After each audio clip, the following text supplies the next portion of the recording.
Hello. अरे हाँ हो बोलो। कहाँ पर हो?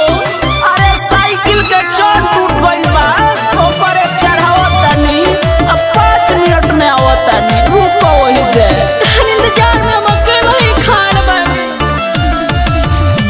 बाय सबीर बाबू।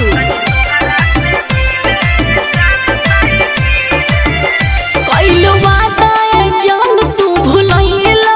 अच्छा तू रहे में कतही गबरैला। ए बोलो। हालो अकेला ही खाड़ बानी। अरे रह जा। कइलो वादा जान तू भुलैला। अच्छा तू रहे में कतही गबरैला। लागत तोरा लगे पहुँचबे जान मुश्किले से, आवत तनी तोहरा से मिले जान साइकिले से, आवत तनी तोहरा से मिले जान साइकिले से। अरे आ रहे हैं, बार बार साइकिल का चैन उतर रहा है।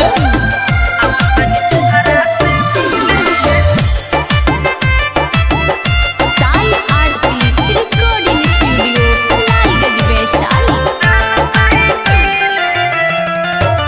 हर बार के तोहर यह बहाना, एही से तोहरा से मिली ना रोजाना।